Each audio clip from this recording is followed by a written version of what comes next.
Hey, good morning, good afternoon, good evening, wherever you guys are watching this from. My name is Steve from Dunbar Photographic, blah, blah, blah. I got another one coming. I'm going to hit you with here. Not so much a review, but more of a discussion as to what I have found using this particular combination. And here it is. The RF200-800. And I'm going to be going over some things. I'll be showing you how the autofocus performs, tracking, eye detect on the R6 Mark II. I bought this to use on the R6 Mark II, and my rationale, I love the R6 Mark II because it's a much better camera when using it in low light over the R7. Now, as you guys know, I use the 100-500 RF on the R7, which is an absolute killer combination. That gives me 800 millimeters on a 1.6 crop on the APS-C that the R7 has. Now, the R6 Mark II is a full-frame sensor, so if I put the 100-500 on there, it's a 100-500. This is a 200-800, and this goes out to 800 on the R6, so the 100-500 on the R7 is, I believe, a 160 to 800. So it gives me the same maximum reach between each camera lens combination. Now, I'm going to just give you my view and my experience really quick. This is not an L lens. It looks like one because it's white, but it is not an L lens. And I'm going to show you why I believe that is the case.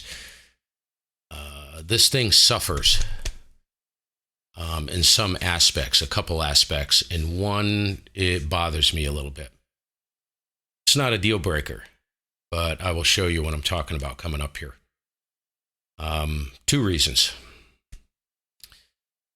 This is a slow lens, but in reality, if you think about it, with a native aperture of f9 at 800 millimeters, it's really not that's not far off from f8 at 800 millimeters, right? And it's a zoom. So that in and of itself is pretty cool. When I first thought about it, I thought, f9, good Lord, that is slower than death. Well, maybe.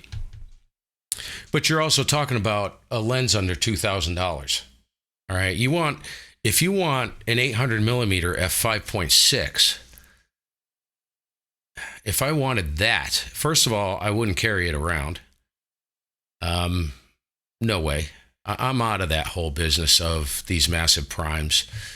I want stuff that's mobile, portable, easy to move around with.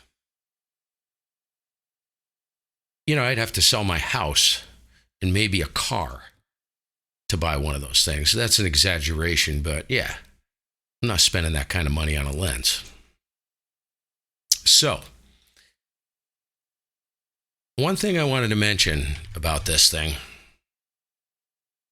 nobody talks about this, right? And this is one thing right when I got it, this is one thing I noticed. I wish I had the 100-500 down here because that is a small lens compared to this. I mean, that lens only comes up to about here with both of them compacted. It's much lighter. And here's the thing I wanted to talk about, right? So let me put the lens hood.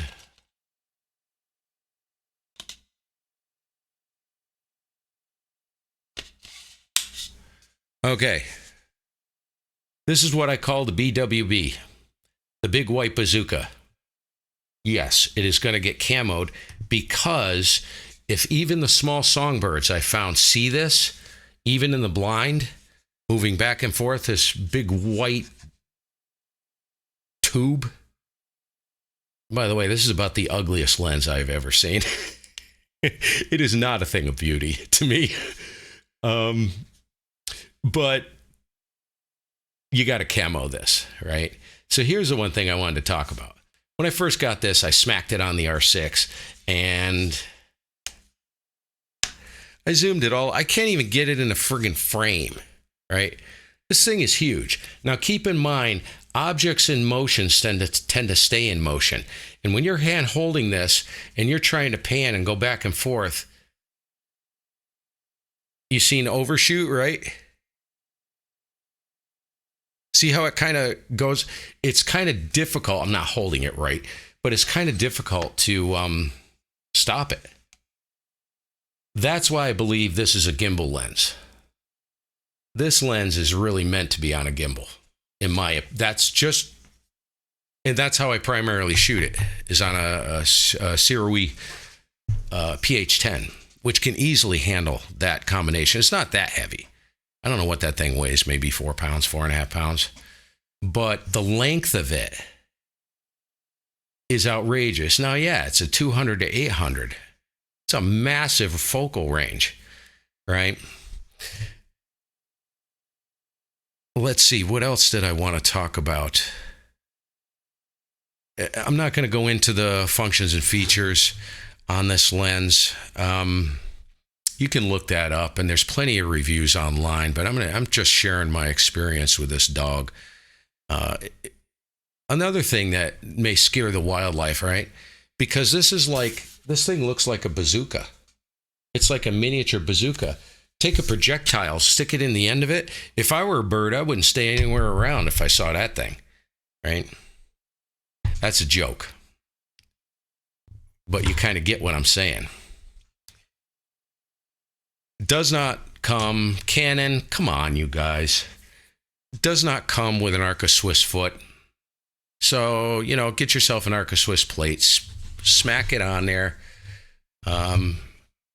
Everything that I have, including my ball heads, are Arca Swiss, right?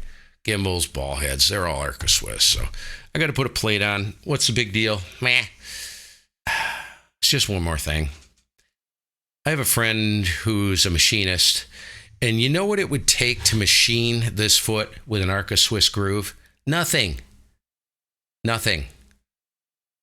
Before it goes on the camera, before it gets painted, finished off, smack it into a machine, it would probably take a guy 10 minutes to write the coding for the machine to cut an Arca Swiss mount into this foot.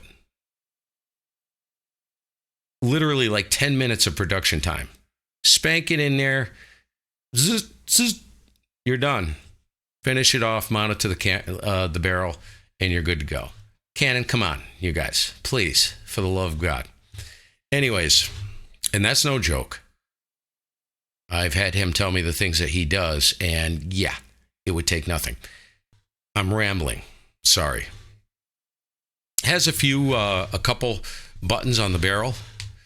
How many? Two buttons on the lens itself. Programmable buttons. It does have the control ring right here, which I like. Use this primarily for ISO. Has a lock ring right here to create more tension on the lens so it doesn't fall out. And this lens will, see it? It's starting to go. This lens does creep a little bit when it's completely loose. Now, because of the throw on this thing, the throw is outrageous, which makes sense. Sorry about that. Makes sense because of the length of zoom, right? Your 200 to 800 millimeters, that's 600 millimeters of zoom. So it does make sense that it's a very long throw to get that to go 200 to 800. I get it. I understand it. It's, to me, if I'm going to shoot this lens, I'm probably going to be in the 600 to 800 focal length anyways. So I haven't really. Now, birds in flight, if you got something coming right at you, I could see where that may be a problem. So,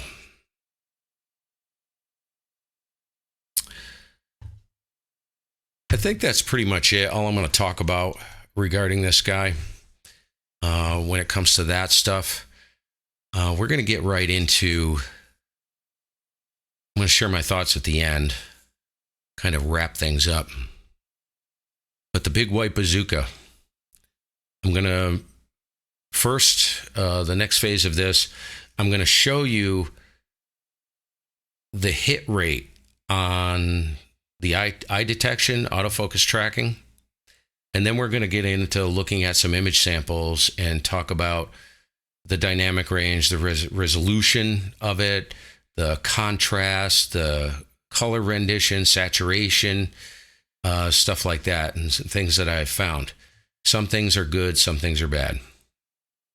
And I'm comparing this to the 100-500. That's why I say this is not an L lens. Stake my life on that one. Has no red ring, so it's not touted as an L lens. Can it take great pictures? Oh, yeah. Oh, yeah. But I'll share my thoughts at the end. We'll be right back. Okay, we've got the camera connected, and I will show you the hit points. Focus tracking was on. Eye detection was on. I'll just show you the acquisition of this, how this lens works with the EOS or the Canon R6 Mark II. So I'm going to scroll through these pretty quick. So here we go. You can just take a look at this. This is pretty much I hit the button and bang, it would grab it. Now this is great light, and you can see the difference maybe as we move into worse light, but we'll scroll through some images here.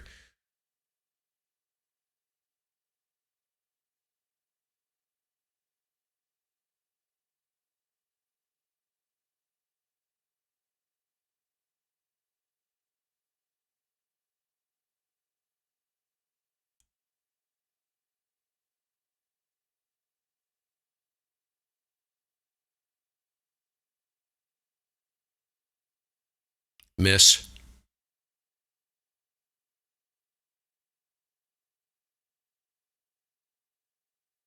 Miss. I noticed that grackles, this combination has a hard time with the grackle. I don't know why, because the birds are big and the eye is like bright yellow. But I think every single one of these missed. That's partial. Miss. Miss. Missed. Now, why does it grab a cardinal like that? Maybe because of the color. I'm not sure. It didn't lock on the eye.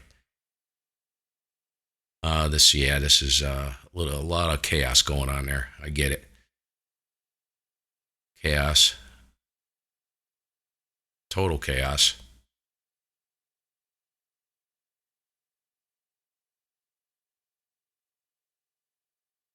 Chaos. Now, I wasn't locked on any of the birds. I just saw what was happening, and I just hit the shutter button. And it was previously locked on the birds down on the feeder, the platform. Sorry about that. It's my wife with a different lens. Now it does grab. It does a great job of grabbing this. This was a complex scene. It did get in there.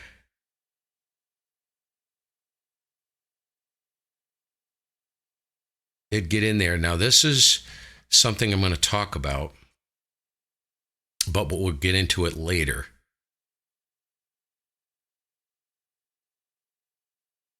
Okay, let's move on. Grab the eye of the Junco. Now, keep in mind, the bird's eyes are very tiny. These are very tiny, and this was shot at a distance of anywhere from 30 to 40 feet. These were. Missed the eye on the chipmunk. Grab the eye. Grab the eye. Let's move past this. Different lens. Okay, grab the eye. Kind of missed the eye, but I know for a fact that bird's in focus. It's pretty close. Missed the eye there. That's good. That's good. Missed the eye there, which kind of surprising. So really couldn't pull out the eye, but it hit him right between the eyes. So that's good. Got the eye. That's amazing. Looking right down the barrel. Another one. Sparrow. Close enough. Close enough. Looking down the barrel. Okay. Went through some of those. So we're going to move on to the actual captures. We're going to take a look at just the raw captures. Be back. Okay. These are out of camera captures. We're going to just take a quick look at them in Darktable. These are raw, right out of the camera. These are C-RAW files. So we'll take a look at the Dark Eye Junco. Zoom in. As you can see, excellent. Excellent sharpness. Let's check this one out. Excellent. Great light. 1/1000th of a second, f9, 800 millimeter, ISO 400. That's pretty good. Crackle. Very nice.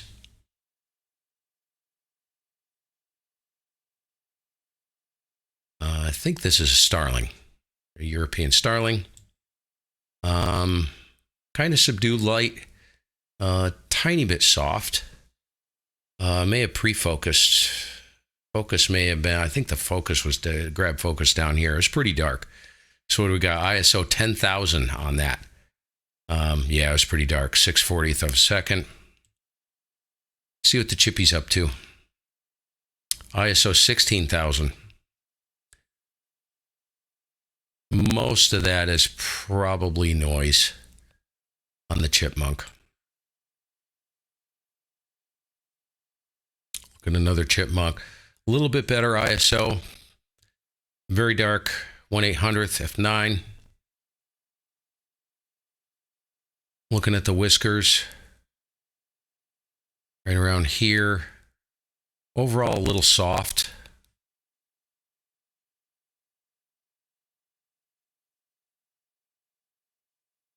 ISO 10,000. Better. You can tell I grabbed the focus right here. That's good. You can see the noise though, especially in here. But the R6 does pretty well. Much better than the R7. ISO 10,000, the R7. The R7 starts falling apart at ISO 2000. Easily fixable though. Once you get up 6400, that's about the threshold. Complex focus environment. Pretty much grabbed it. Let's move along a little quicker. Another very complex environment with grass sticking up. It grabbed it. ISO 10,000. And my buddy the wren. Very nice. 12,800 ISO. Most of that in the bird is noise. Easily fixable. The Carolina wren is a very tiny bird. 12,800 ISO. So low light performance, it seems to work pretty well. Let's get over ISO 500. Soft. 1600th of a second should have slammed that. Not sure what happened there, but maybe the zone. I had the zone wrong. Okay, this is one thing I wanted to talk about. This is ISO 2000. This is a tiny bird. This is a nuthatch, white-breasted nuthatch. And you can see the noise, and he's a long ways away. He's like 40, 45 feet. So yeah, I get it. But this is what I'm going to talk about. See the lack of, even the 100-500 smokes this lens on the R7. Once you start getting dark, right? Now, this was my bad. I had it set at 1/2000th of a second, f9, 800 millimeters. The ISO was 2000. That's not high on the R6 Mark II. And if you look up here in the top left-hand corner, you can see the zoom, the crop I have on it, right? So if I come out, even if I come out, you can see that the saturation is just not right. It's just flat, bleh, no punch to it. That's the thing on this lens that I noticed. Let's go to another one. Same thing here. This is a female cardinal. I mean, it's sharp, looks good. ISO 2000, but it's just flat, nothing. It's not right. And I'm comparing it to the 100-500. That's why I say this is not an L lens. It does not resolve like the 100-500 does. I don't care what anybody says, it doesn't. And these are difficult subjects. These are tiny. See, the light's a little bit better here. ISO 500. She's a little soft. 1/1600th of a second. That should have bagged that, regardless of how he was moving. He wasn't moving very much, but they do snap their heads around. But his body would have been sharp all through here, and it's not. So not quite sure what happened with that.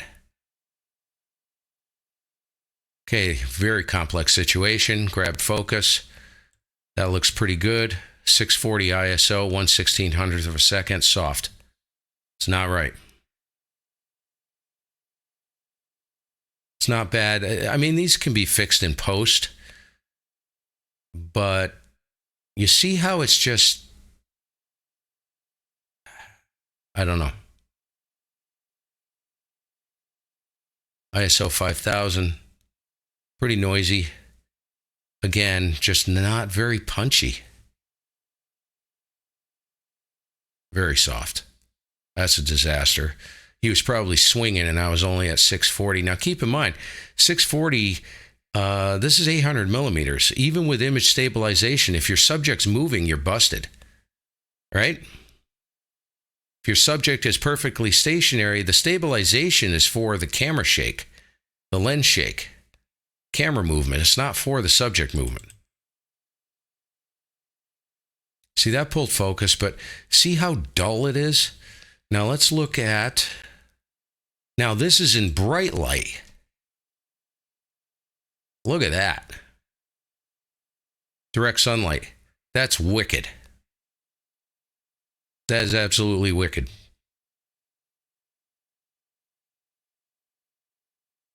Soft. Soft. Soft.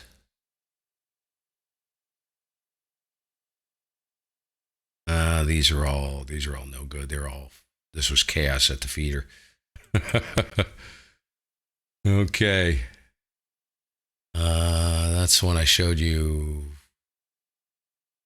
I think it may have missed it. Trying to figure out where it grabbed it. May have been back focused to hair, because these petals look sharper than the bird. So, low light. Keep in mind, low light. Meh. See where this one was. Nope, that's the same one. Junko. She's not right. But this is low light. Notice the difference between the lower light and the bright light. Just doesn't resolve. There's no other lens on the market that can do this. That's the problem.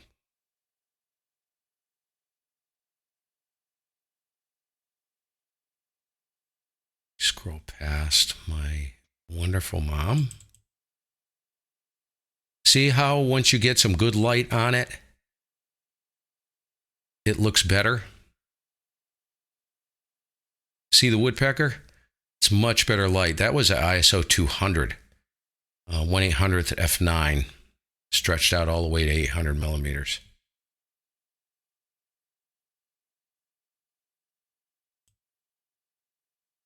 Nuthatch, a little soft.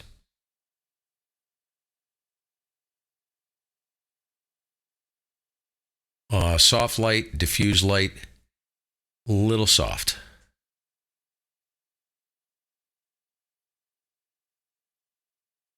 Not bad. ISO 500, 1600th of a second.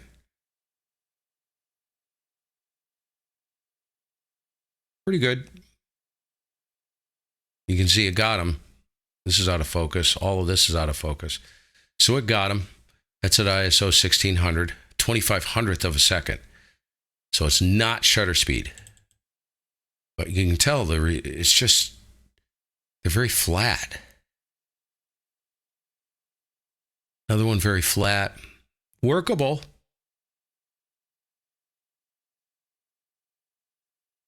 And that's pretty much it for that.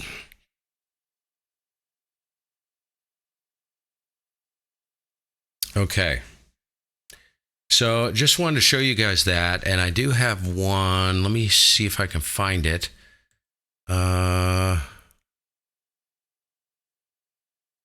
This is one that was just kind of cool. I worked this up, and it took a lot of work to get this to look like this. This was in topaz and darktable. And this was a wreck, this image. This was terrible. It was just a mess, but it's kind of cool. Let me show you this really quick. A dove came in and basically scattered the crew. Just came in and plopped right on the feeder and just happened to catch this. He was on his way out. There was a bird right here on his way out, and this one's on his way out. But this did not lock on the bird. It was locked on one of the birds right here, and it just happened to catch this. But because of the motion, it wasn't sharp. And this still isn't sharp, but pretty cool. So final thoughts. Final thoughts. Is it worth the $2,000? Close to $1,900 that you'll pay for that lens. I think in the right lighting situations, yes. With the post-production software that's available today, you can do a lot with it. You can saturate stuff. You can do all kinds of things, denoise, sharpen. I can tell you with this combination under the right light, saturates really well. But once the light gets marginal, even though you're still able to keep the ISO down, it's just not comparable to the 100 to 500. If you want to know what I'm talking about, go back to one of the videos, and I'll put the link in the description. I go extensively into the images captured on the R7 with the 100 to 500. Even in marginal light, that's what I'm saying. It's not this 200-800 is not an L lens. So I just wanted to have folks keep a good perspective. Now I do have a bunch of images I took right when I got it. These were more recent images. And right when I've had it about a month and a half now. And I have some images done in bright light. Bright light, diffuse light, but still bright. ISO very low, very saturated. They look awesome. And you can see other people on their YouTube channels using this lens. And you get some great images out of it, but I don't in low light and even marginal light. Marginal light is just, it can't compete with the 100 to 500. Is it worth, if you want to shoot full frame, I still think this is a better option. I've never shot with the RF 800 millimeter f11. F11 is just too slow for me, man. Every stop of light counts, especially when you're doing tiny subjects, small birds, stuff like that, and you want to grab stuff. Everything is a compromise. Everything. What can you live with? I can tell you, I'll end it with this. Oh, I put it down way over there. I didn't want to knock it over. I can tell you this. I shot with a 200-800 on the R7. It's capable of really great shots. The equivalent focal length is 1,280 millimeters at 800 millimeters on the lens. That's a lot of stretch. That is a lot of focal length, especially handheld. My hit rate on that was 30-40%, if that. To me, it wasn't worth it. It's not worth it. And under really bright light, it worked well. Direct sunlight, bright light, heck yeah, it worked pretty good. Worked well. But this lens on the R6 Mark II full frame is a much more practical combination. Not to mention, if you're shooting at 1,280, almost 1,300 millimeters, you can expect your hit rate to go down pretty substantially once the light begins to drop, even a little bit. So, yeah. Thoughts, food for thoughts. The big white bazooka. Is it worth it? Try it. You may have better luck, better experience. Now, if you go back through and you watch the part of this video where I go through the actual capture and the autofocus point, it does a great job. Great job tracking, grabbing the eye. If you look at the ratio, and these are only a small sample of shots. I've shot, I don't know, probably 500-600 shots on this setup so far. Does a great job. And you don't have to work too hard. It does grab the focus, but can you live with a little bit more post-production, especially in moderate light to low light? And can you live with the size of it? Do you want to hand hold this thing? Can it be handheld? All of these images I just showed you, except for, I would say 30 or 40% of them, were handheld. I was sitting down. I was not standing up, freehanding it, totally. The rest were shot on a gimbal. Gimbal's the way to go with this lens. Sorry. But that's a lot of focal length. Even 800 millimeters is a lot, especially considering the length of the lens. And I can tell you the 100-500 stabilizes like even easier than my Tamron 2.8 G2 70-200 EF. It's just the compactness of it, the lightness of it. So, anyways, that's it. I'm rambling. We'll catch you all later. Just my thoughts, and we'll be back actually pretty quick here. I've got a couple more things I need to do. Catch you soon. Thanks for watching. Feel free to leave a comment down below. Share your experience with it. Folks that have been shooting a lot more than I have. And let me know how it goes. I know a lot of people shoot on the R7 with this lens. I wouldn't. I don't. I tried it, and I don't. I'm all about hit rate. I want to hit that button, and 99.99% of the time, I get it.